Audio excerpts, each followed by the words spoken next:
Avon Resources Limited is a gold exploration company with significant projects in British Columbia and the Yukon, trading on the TSX Venture Exchange, symbol ABN, and the OTCQB, symbol ABNAF. Surrounded by world-class gold deposits and mines, Avon's 23,000 hectares Forest Kerr Gold Project is located in the heart of the Golden Triangle in northwestern BC. For more information, visit us at avonresources.com.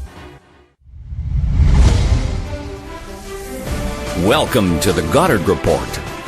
Comments made on the Goddard Report and TalkDigitalNetwork.com are an expression of opinion only.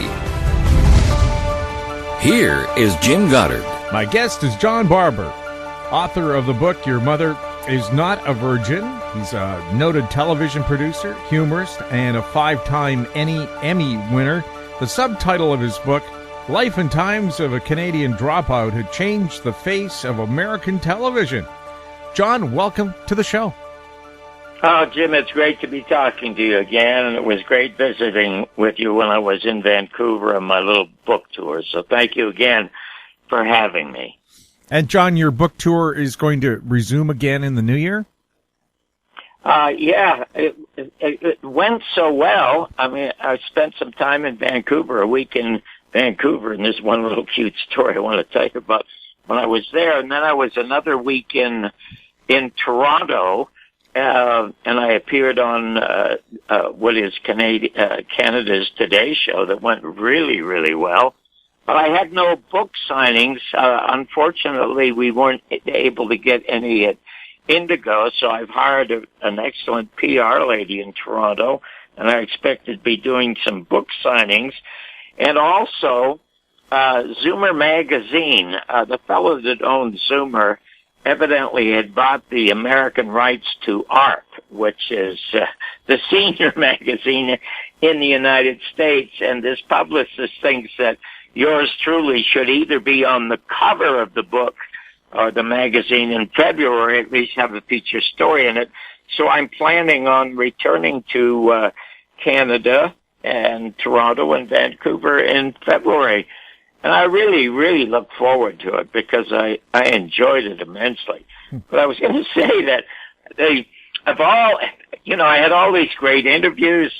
Interviews with you and then with Drex and Joseph Planta, who's a great, great book critic, a Filipino Canadian who lives and broadcasts out of Vancouver. And then I did shows in Montreal and with Richard Sybrett in Toronto. Did a lot of really wonderful stuff. But the thing I remember most is a homeless guitar player.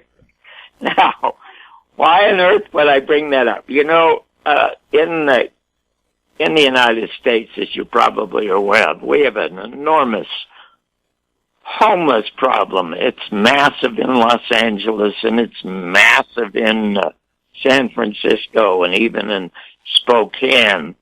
So if you're walking around in those cities, it's almost the same as going into a voting booth in the United States. You'd be stepping in shit.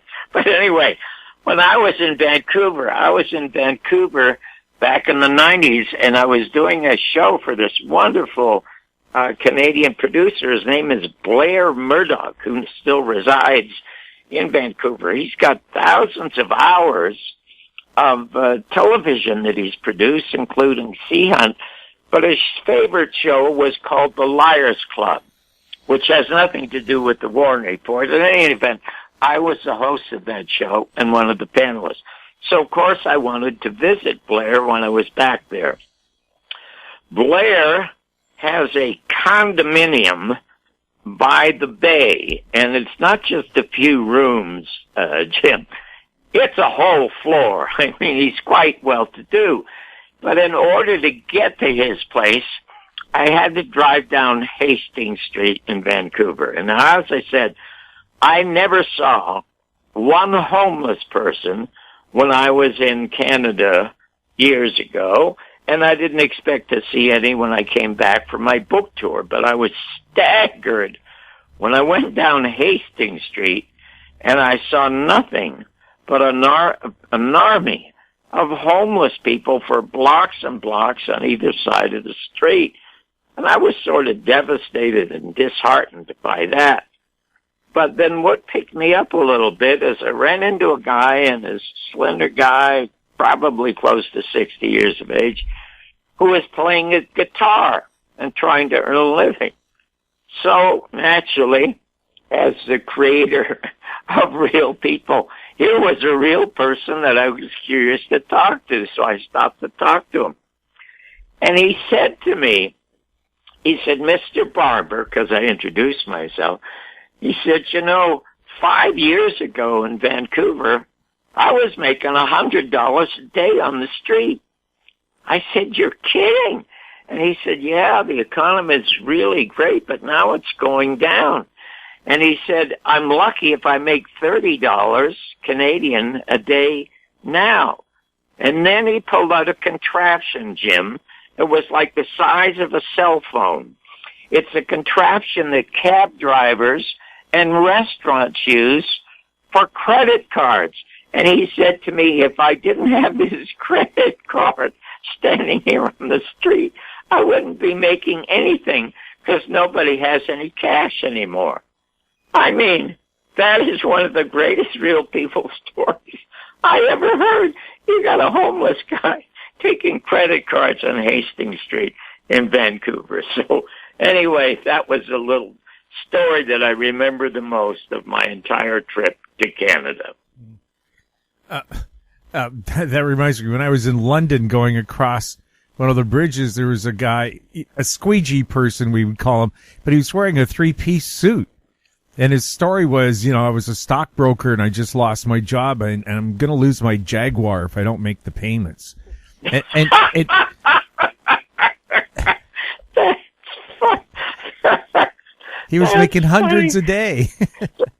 And then, the other thing I found about the homeless in Canada, especially on Hastings Street, is that they at times can get organized. Now, there's no organization amongst the homeless people in the United States. They're all in disarray. But I found out from Blair Murdoch, he said that, I guess it was 9 or 10 years ago. When did they have the Olympics in Vancouver? Was it about 10 years ago? 2010, yes, about 10 years ago. Yeah, well, Blair told me that the Olympic torch, which came, I guess, all the way from the Soviet Union by plane and boat, and the boat landed at the docks at Vancouver. And, of course, the torch is being carried by athletes, and it's lit. And the course that had been outlined for them when they came to Vancouver in order to get to the stadium where they were going to participate in the Olympics, the runners had to go down Hastings Street, and yet the homeless got together and blocked the torch carrier.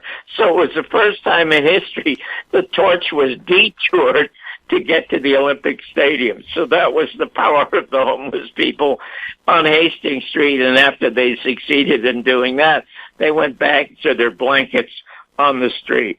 Oh, my God. That is so funny. Anyway, John, I was also going to say, yes, they are organized as well. They do a lot of movie shoots on the downtown east side. And they make a lot of noise unless the assistant producer comes over and gives them $50, and they're all quiet. I just love it. I just absolutely love it. But the other thing I have to ask you before we go on is, what is all this nonsense about firing Don Cherry? I mean, Don Cherry was one of the highlights of watching hockey. Now, I am a hockey junkie. Because when I was a kid in Toronto, when I wasn't being arrested by the cops or playing hooky, I'd spend most of my time, if I played hooky, at a reformatory on the east end of Toronto playing hockey because they had the best 2 rinks. And myself and some buddies invented this game called flick hockey. And that was my first ambition, of course, was to be a hockey player. And they had only 6 teams at the time. And when I was 12 years of age, I'd get on a streetcar And I would go down to Maple Leaf Gardens on Carlton Street in Yonge and pay 50 cents to watch standing room only. And my hero, people will never even remember the name, was Wally Stanowski, who was one of the best skating defensemen in the world or in the league. But everybody was hauling for Ted Kennedy. I don't know if you remember, but when they used to broadcast the games, you'd hear some guy hollering, "Come on, Teeter." So, in any event, now, and on the radio, of course, it was Foster Hewitt that made it popular and, made people want to go to the games. But watching the games, while it's the most exciting spectator sport in the world, but if you don't really love it and understand it, it's not as compelling on television as football. Football is by far the greatest a sport to be broadcast on TV. But I still love hockey, and I would tune in because I would love to listen to Don Cherry. Why is it that they fired this guy for saying almost nothing that I can understand? Well, I think Rogers Sportsnet was looking for any excuse at all to get rid of Don.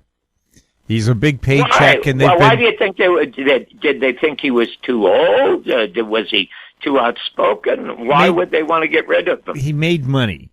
Don made too much money, and Rogers has been doing their best to peel off all their major sports personalities, any excuse to get rid of them.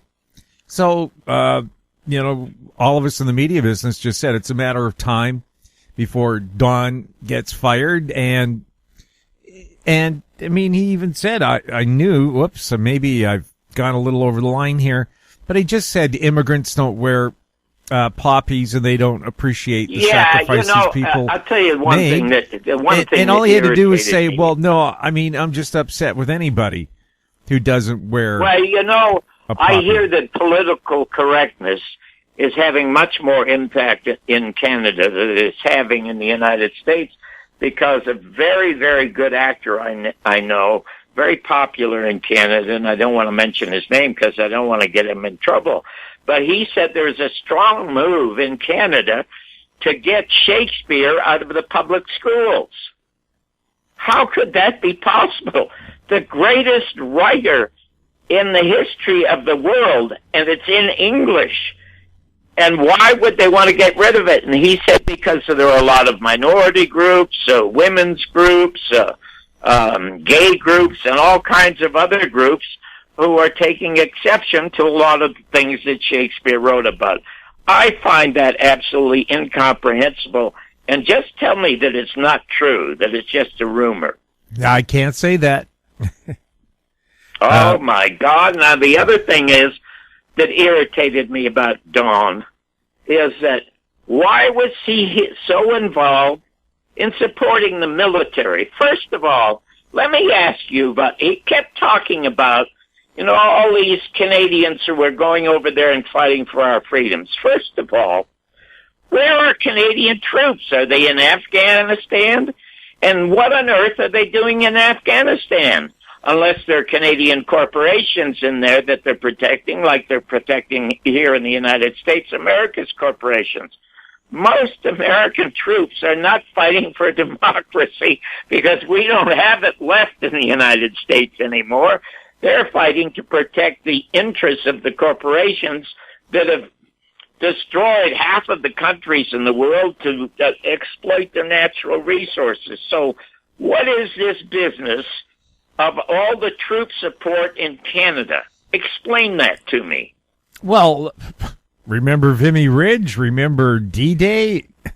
It goes back to the Canadian history. That was 50 and 60 years ago, for crying out loud. And what not about now? I was going to say all the peacekeeping missions Canadians went on and lost their lives. Famously in Bosnia, where other peacekeeping troops had withdrawn and allowed the slaughter of tens of thousands of Muslim citizens, the Canadians faced a huge force of people who were out to wipe out these folks, And the commanding officer told his 100 troops, somebody fire a warning shot. Well, all 100 guys fired their warning shot and chased off these people. So, yes, but the thing is, there's no publicity about it. People don't know Canadian troops are out there. A journalist friend of mine was killed covering action in Afghanistan.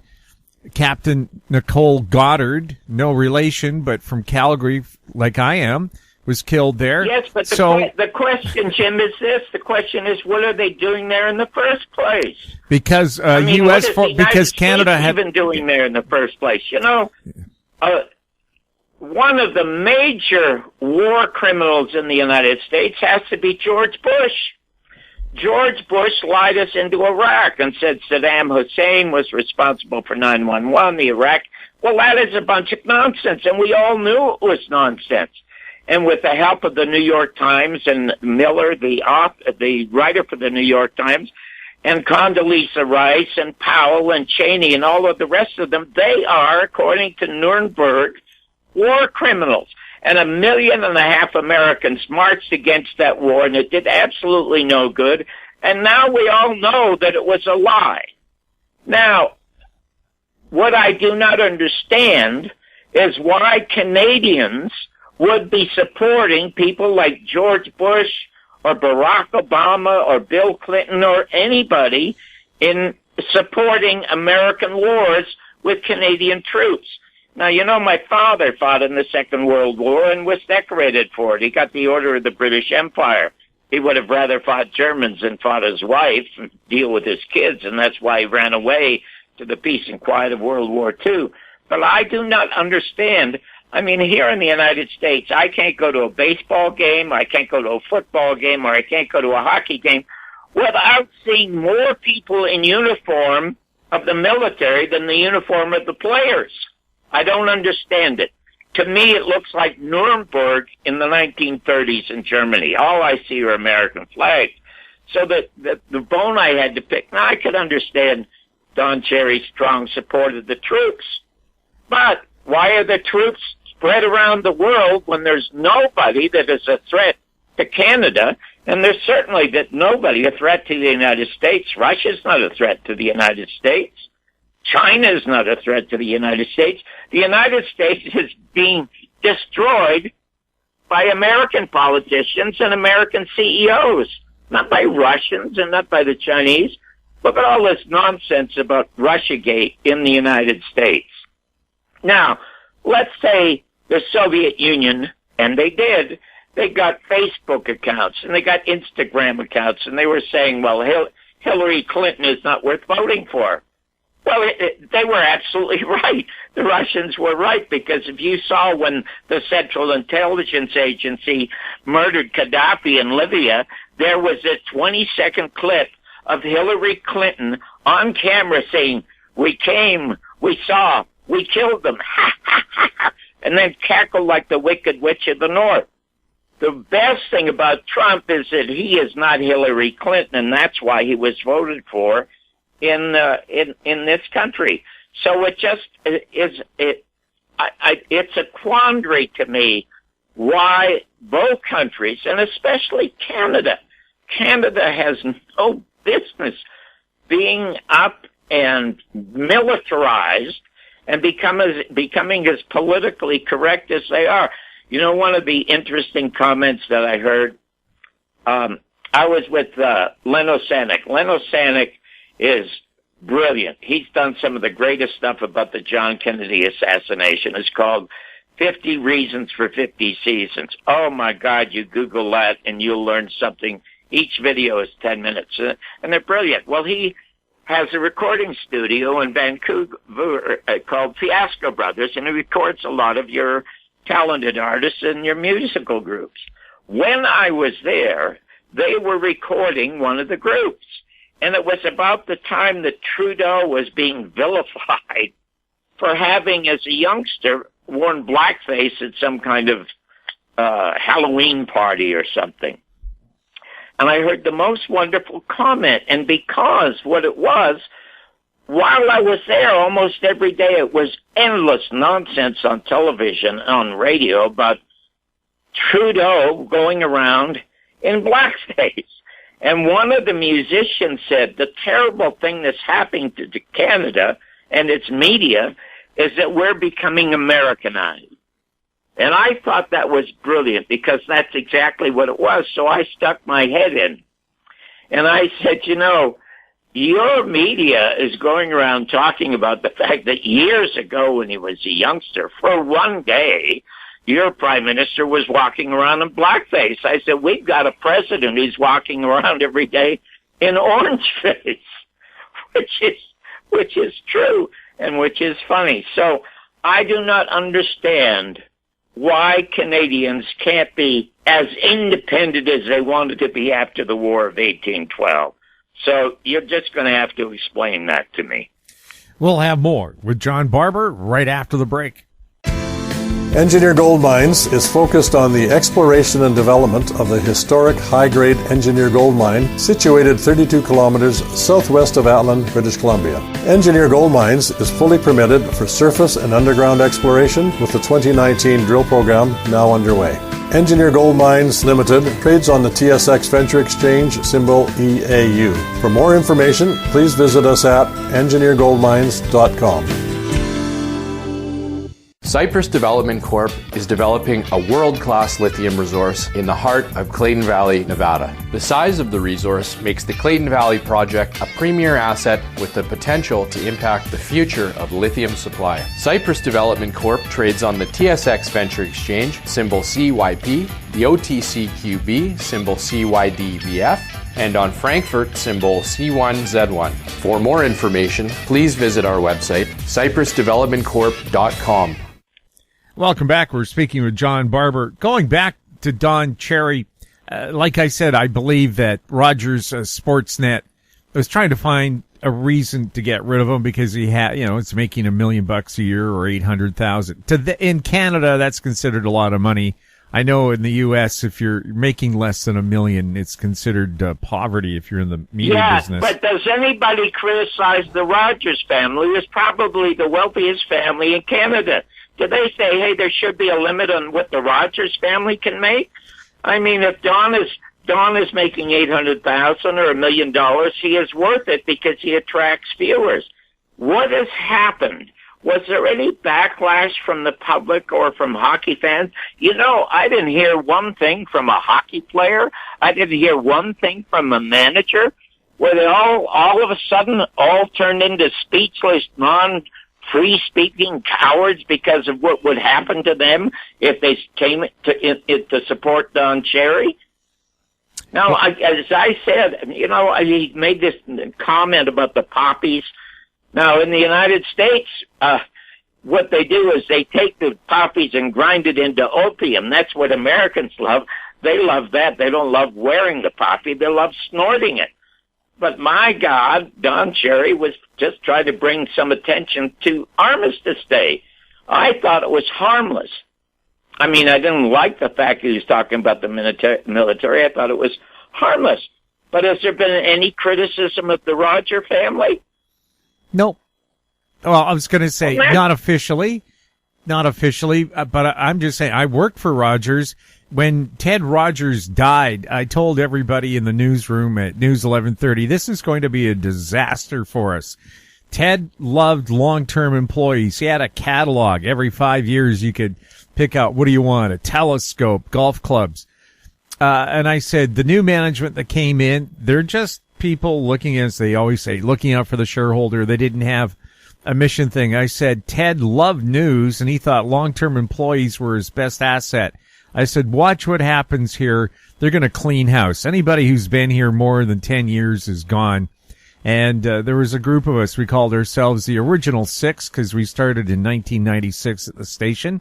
And, within a few months of that, we were all toast.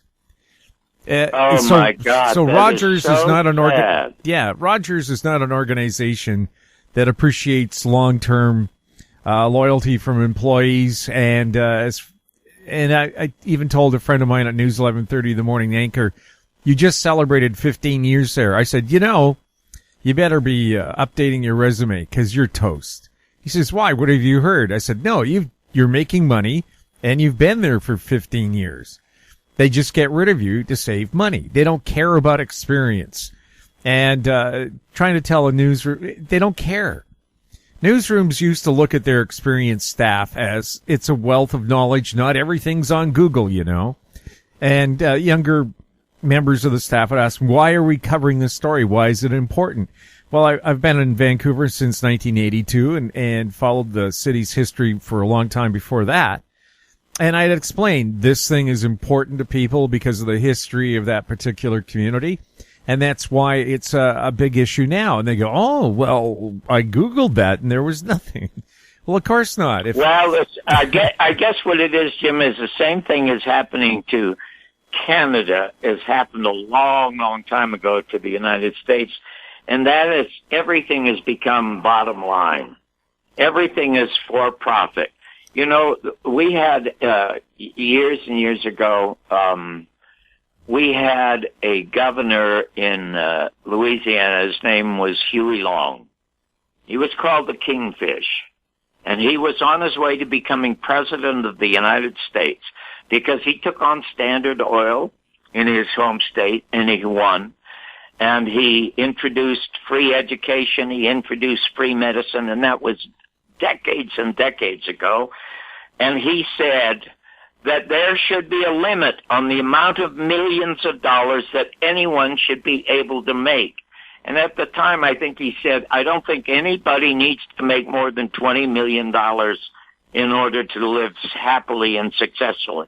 He was on his way to becoming the next president of the United States until he was murdered.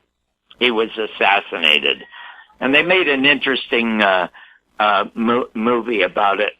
As a matter of fact, they made an interesting movie about it twice. And his story's in a book called Survival of the Richest. It's a really good book written by a friend of mine named Donald Jeffries, who happened to write the brilliant foreword to my book. And then I'm also happy to say, Jim, that as a result of being on your show and the other show, my book is doing really well in Canada on Amazon, and it's doing really, really well in the United States on Amazon. So I want to thank you and all the folks that have said wonderful things about the book, because every review that's on Amazon or Goodreads is a 5-star review.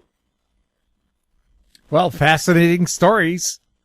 And John, well, and like some people just rely on fascinating stories from the past, but of course that's what your book's about. But the thing is, you're always creating new, fascinating stories.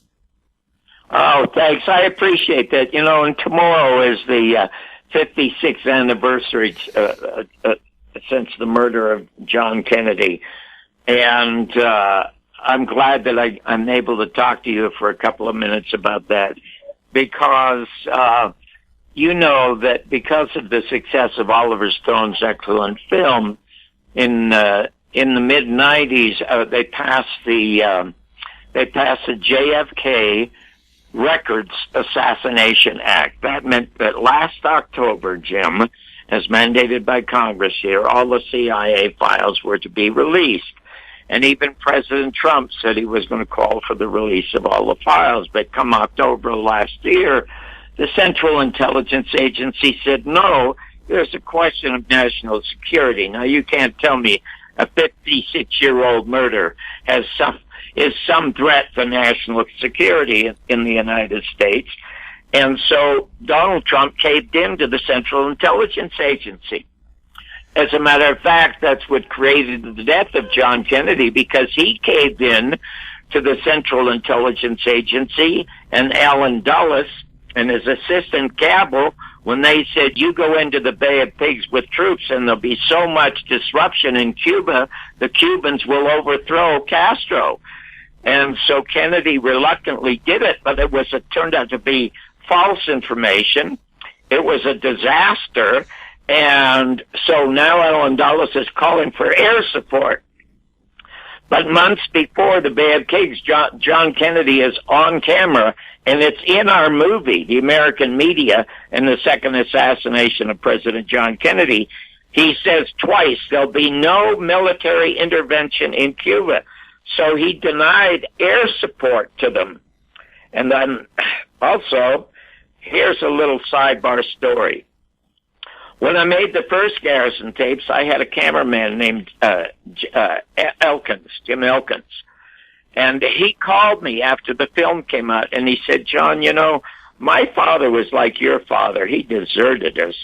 And, you know, he said, now, I don't know why he really deserted us, and all I know is that he was in the military. I've never seen him. But after your movie screened at the theater last night, he called me after all these years to congratulate me on being part of the film. And he asked me if I would extend an invitation to you to come to a coffee shop on Riverside Drive in Toluca Lake and to have coffee with him because he has some things he wants to tell you. So I met with the father. And when I sat down, he apologized for having me come there. And he said, you know, there were things I wanted to say to you, but I just recently retired. And I have a substantial check from the military. For years, I was the second in command of intelligence for the U.S. military in Vietnam. He said, I can't tell you what I really want to tell you because I want to keep collecting my pension check, but I will tell you two things. He said, just before the Bad Pigs, we were all assembled in Miami. Every intelligence agency in America was assembled in Miami, and we had a massive map of the city of Miami. He said it was like a scene of Peter Sellers' Dr. Strangelove. And the FBI was there, the CIA was there, Navy intelligence, and we were all picking offices that we were going to occupy in Havana after the Bad Pigs. And he said, when it looked like the thing was failing, and then Kennedy came on and said there'll be no more support and definitely no air support, there wasn't one person in that room that didn't scream they ought to shoot the son of a bitch. And that's why he was murdered. He said he was going to splinter the CIA into 1,000 pieces. And in the film also, 30 days before he is assassinated, in October, he's sitting on the lawn talking to Walter Cronkite. At the time, there were 12,000 CIA, quote, advisors, unquote, in Vietnam. And he said, I'm going to withdraw 1,000 a month so there won't be one there in another year. We will supply them militarily, but we are not sending American boys to fight their war. They have to win their war on their own. That's why he was murdered. And the linchpin to all of the political assassinations during the 60s, that's Robert Kennedy, who would have been the next president, Martin Luther King, Malcolm X even, and probably John Kennedy Jr. and others, even probably John Lennon, because there's a great documentary out called The USA versus John Lennon, and you could see that they were trying to get him deported or arrested or framed for dope. So I think it's very, very appropriate that we say a few words about Jim Garrison and why they're not releasing the CIA files. Have you ever heard of a guy named Jefferson Morley? No, I haven't. Jefferson Morley is one of the really good assassination researchers in the United States. And 6 years ago, he brought suit against the CIA to release the files, but not the files of the CIA. Because you know and I know that any secret organization, any intelligence organization, they talk in code. So there'd be no CIA files released that say, this is how we killed the son of a bitch, and these are the shooters, et cetera, et cetera. It's all in code. So they had probably some interesting name for the big shootout in Dallas. What it was that Morley was suing them for was Jim Garrison's files. Because Jim Garrison, even though he was subpoenaed by the House Select Committee, and he told me in an interview, September 5th, 1981, a 3-hour interview, the only person he ever gave an interview to about his case after he lost the conspiracy case but won the perjury case against Clay Shaw. He had given to me, but he said his files went to the House Select Committee and won't be released until 30 years after the Warren Commission files are released, which is in 2037. So we'll never see them. But Morley sued for them. And he went for 5 years through every court in the land and ended up in the courtrooms in Washington, D.C. 8 years ago.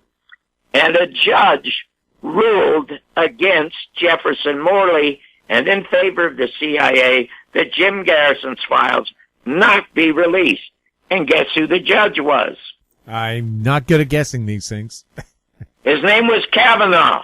Oh, my God. The one that Donald Trump appointed to the Supreme Court. So you wonder what's going on.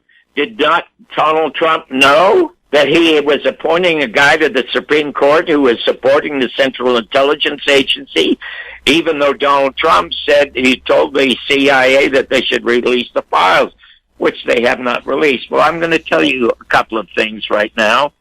And, John, just before we get to that, perhaps we'll go to break and continue our story. Terrific. We'll have more with John Barbour right after this. Media recognition from Bloomberg, Reuters, recycling trade publications, patented process for 100% recovery of critical metals, including cobalt, lithium, nickel, manganese, aluminum. American Manganese is focused on recycling lithium-ion batteries for electric vehicles. American Manganese trades on the TSX Venture, AMY, the US, AMYZF, and Frankfurt 2AM. For more information, visit AmericanManganeseInc.com or phone me, Larry Ray, at 778-574-4444.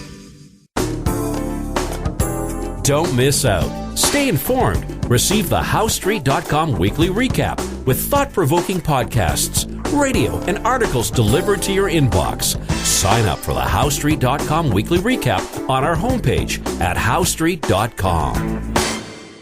Welcome back. We're speaking with John Barbour. So, John, can you continue your story about these immense efforts to keep any JFK material from being released and what your theory behind that is? Well, the reason they don't release them, Garrison files, because he named the shooters, he named everybody. But Garrison wasn't interested in the shooters, he was interested in the planners.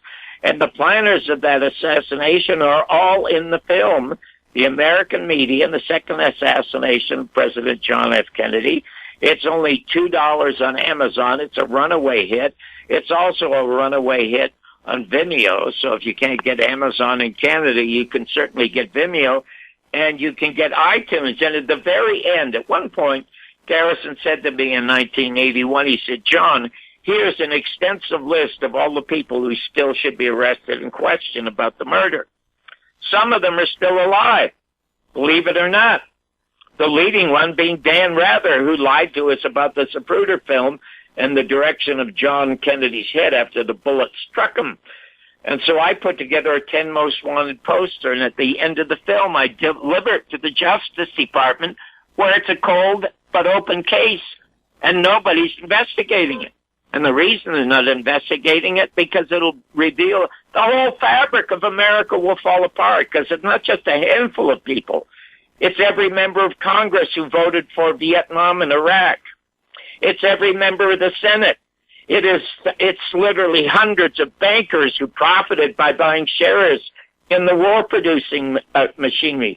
Do you know that Garrison told me that when you trade on the stock exchange, it's all public? And he tried to find out who the major shareholders were in Lockheed and Boeing and helicopter companies during the Vietnam War.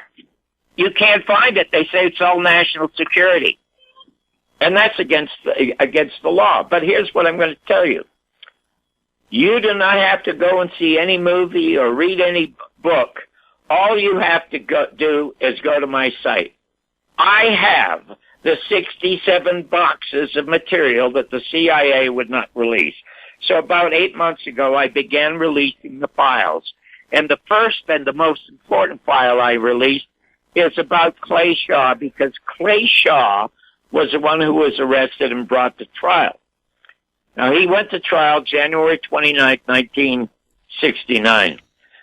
serendipity, because that was the day my son was born, a day I'll never forget. He lost the conspiracy case, but that wasn't his most important case. It was the perjury case.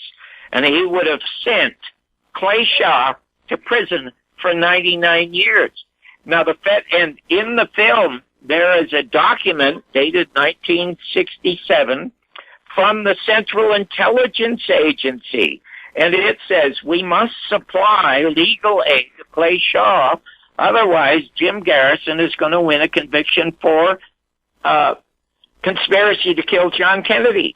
Now, that doesn't prove that the CIA murdered him, but it proves that the CIA was complicit in trying to destroy Garrison's investigation, and subsequently they had 10 of their assets infiltrate their office. But the file on Clay Shaw is unbelievable. Now, let me tell you a couple of things about that file. First of all, the biggest problem that Garrison had was proving to a jury, and the juror said this, that he was with the CIA, because the CIA lies. Even under oath, they lie.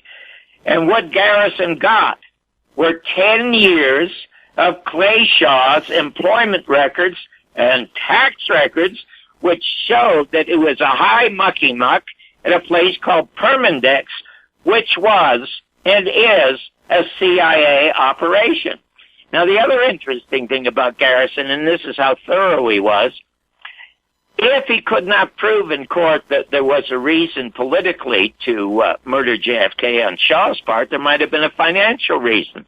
He found out that Clay Shaw and a couple of his friends paid $1 million for a nickel mine in Cuba. After the Batista Revolution by Castro, he confiscated the mine. And, of course, with the failure of the Bay of Pigs, Clay Shaw lost $1 million along with his friends. Now, the other thing is that there was a woman named Barbara Messina, and there are the affidavits prior to November 22nd. There she says she had dinner and lunch often with Jack Ruby and Clay Shaw. But the two most powerful things, there is an affidavit from a guy named James Whalen. James Whalen said under oath he was offered $25,000 by Clay Shaw, the CIA, and David Ferry to murder Jim Garrison, $10,000 up front and $15,000 afterwards. And he told Garrison, I thought about it. And he said, the reason I thought about it, not because of the money, but because of my daughter.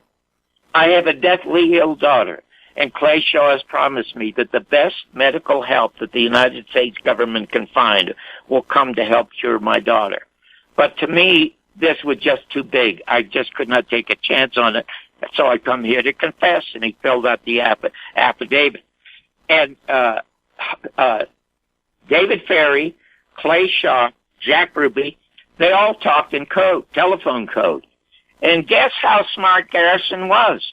And the Warren Commission could have done this. CBS could have done it. NBC could have done it. Simple CSI detective work. He got all the phone records of all the principals. And he found out who the guy was who gave the orders to Jack Ruby to kill Lee Harvey Oswald. His name was Lawrence V. Myers, because all the phone records of these guys went to an apartment in Chicago that was owned by Lawrence V. Myers for his girlfriend.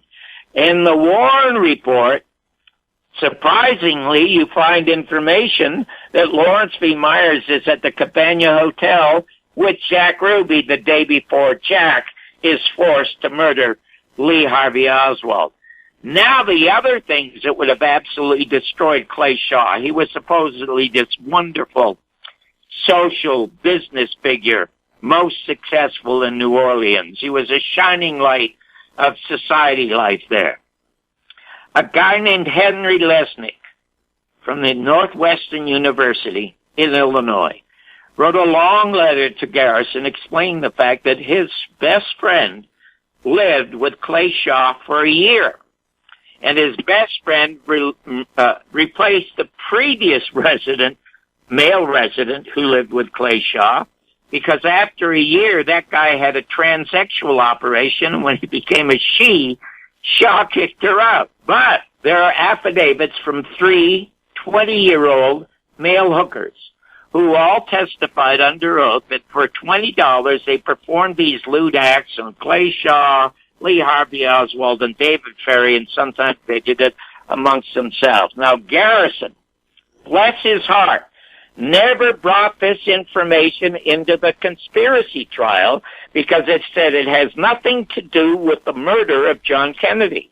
He knew, though, that if he did not get a conspiracy conviction, he'd get a perjury conviction, which he got immediately.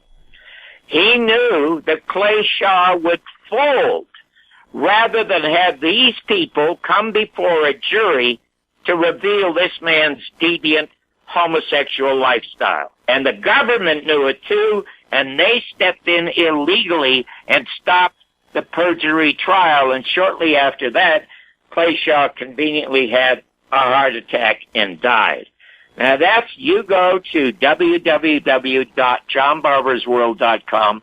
All you have to Google it is the first Garrison file, Clay Shaw. It's 17 minutes long, and it absolutely 100% proves that Jim Garrison solved the murder of John Kennedy. Now, if you like that, you then spend 8 minutes, Jim, looking at the first David Ferry file. Now, David Ferry was the one that Garrison really was investigating first because he had proof that he was one of the pilots who might have flown one of the shooters out of Dallas. But David Ferry, when word got out that there was an investigation, committed suicide conveniently and left 2 suicide notes just in case one couldn't be found. And Garrison said, I had to arrest Shaw before I found a couple of more suicide notes. This is what Garrison did so brilliantly. He assembled all the material he could find from all the media and witnesses the day of the shooting. You would be stunned at what he found. He found newspaper headlines that say, second shooter on the loose. Hundreds of witnesses saying, shots came from the grassy knoll. But here's one thing that Dr. Perry, who was the doctor that first investigated at Parkland Hospital the wound of the throat. Dr. Perry's first statement was, it is an entrance wound. Now, he was forced to change that, but the day it happened, he said publicly, it's an entrance wound before the CIA could get a hold of him and threaten him. And also, Garrison pointed out obviously, and it should be obvious to you and anybody listening, when there's a bank robbery, what do the police do? They set up a roadblock all around the perimeter. Blocks and blocks. They'll put police cars just in case somebody's trying to escape. In Dallas, there were orders from the FBI and the Dallas police not to do that. So that helped whatever other shooters there were get away. But the most interesting thing to me was this. Have you seen Lee Harvey Oswald being interviewed at all? Did you ever hear him say, a newspaper man asked him, did you shoot the president? Did you ever see that video? No. Well, it's one of the most famous videos of Lee Harvey Oswald talking. It is in our film, The American Media and the Second Assassination of President John F. Kennedy. A newspaper man says, did you shoot the president? And Lee Harvey Oswald says, no, this is the first time I've heard about that. Now get a load of this. He says this, Jim, after he spent 6 hours being interrogated in the chief of police Curry's office. There were 12 guns and Stetsons and Magnums in that office when they were interviewing, supposedly, Oswald. And the thing is that no one, this is the most startling thing to me, is that Jim Garrison found a guy who was present in that office. Now, Curry said there was no room for a recording machine, which we know is rubbish. There was no room for a stenographer, which we know is rubbish. The reason is they didn't want any record of it. Now, Garrison found somebody who was present. And do you know in that 6 hours, not once, now listen, the Dallas police, like the media, before he was shot, some in the media knew that he was going to be killed. That's why they spread the fiction before the truth came in, and that means Dan Rather and Walter Cronkite, even though Garrison doesn't name them in the film for fear of a lawsuit, but that evidently is the truth. But the thing was that there were a few good, honest cops in that room to talk to Lee Harvey Oswald. But every time one of them said, "Did you shoot?" there was somebody in a uniform or in a Navy suit that stopped them. So for 6 hours, nobody ever asked Lee Harvey Oswald if he shot John Kennedy or if he shot David Tippit. And you know what Jim Garrison said? Why do you think that Lee Harvey Oswald was prevented by a few people from answering that question? Speculate. Jim. Well, again, speculation isn't a big part of my thing here. That's right, and that's why Garrison never speculated. He did in two instances. In this instance, he said, "John, listen, it's a 20 or 21-year-old kid, and you see these guys with these huge guns in there. If one of these guys that towers over him says, 'Did you kill the president?' you know what he's going to say? He's going to say, 'God damn it, no, I'm not. I'm with the CIA. I was just sent here to support I was sent to infiltrate this group that was trying to kill him. I even called the FBI,' which is true. He did. And that's how they set him up as a patsy. They were telling him that he was going to infiltrate a group of assassins to prevent the assassination. And that's how they were able to set him up. And he was not the only Oswald, because there are affidavits in these files that show people talking to Oswald in Dallas and in New Orleans, while there's another Oswald in Moscow. And Oswald was only about 5 feet 7 inches tall, but the Oswald in Moscow was measured at 5 feet 11 inches. They had a number of substitute patsies in case they didn't get Oswald. And the reason they announced that Oswald killed Tippit, to cops there is nothing worse than a cop killer. So they were convinced when dozens and dozens of cop cars and 50 cops descended on the Texas Theater, as they were certain that some cops would murder the cop killer, Lee Harvey Oswald, but they didn't. A cop that didn't get the order happened to arrest him. He just punched him out. And so it was left for Jack Ruby to have to eliminate him. So, anyway, I think most of these JFK conferences they're having now, in spite of great speakers like Oliver Stone and Robert Tenenbaum and Dr. Cyril Weck, it's all a waste of time. It is a cold case of justice. Instead of holding these meaningless conferences, every November 22nd in America should be America's Bastille Day, and some of these famous celebrities should gather thousands of people on every November 22nd, march on the Robert F. Kennedy Justice Department, and have them open this cold case that was left there to be investigated, but instead was shut down. And I thank you so much for letting me come on the day before that horrible, horrible day that changed the world forever. And I'm not sure that it will ever recover from it. I have hope that it will, because there are millions of wonderful people in this country and in Canada who would like to see a better world. But the owners of the world, the owners of the United States, the owners of Canada, they may not want any changes. John, what's your website? The website is www.johnbarbersworld.com. I will repeat that. It's www.johnbarbersworld.com. You can go there. You can see the first Garrison tapes for nothing. You can see the Garrison files for nothing. You can find the link to the second film, which is called The American Media and the Second Assassination of President John F. Kennedy. And you can find a link to my book. And in the book, it's only like 4% of the book is about my dealings with Garrison.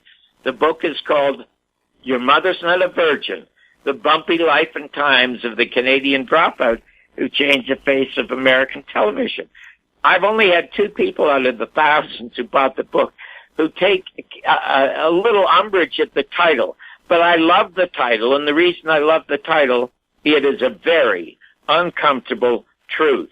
And what I had just told you about Jim Garrison and the murder of John Kennedy are very uncomfortable truths. John, thank you so much for being on the Goddard Report. Oh, I love being with you, Jim, and I'm looking forward to having another lunch or dinner with you and Tom when I get back to Vancouver in February. My guest has been John Barbour, author of the book Your Mother Is Not a Virgin. He's a 5-time Emmy winner, and we didn't mention in the interview, you were the producer of Real People, which is acknowledged to be the mother of all the reality television shows that either you love them or hate them, but somehow people watch them.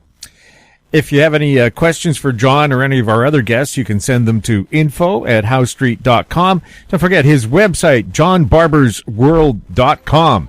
Find us on Twitter at TalkDigitalNet. Our YouTube channel is Talk Digital Network. Also find us on Facebook. I'm Jim Goddard. Thank you for listening. Comments made on the Goddard Report and TalkDigitalNetwork.com are an expression of opinion only. The Goddard Report is available online and mobile at TalkDigitalNetwork.com. The Goddard Report is a production of Howe Street Media Incorporated.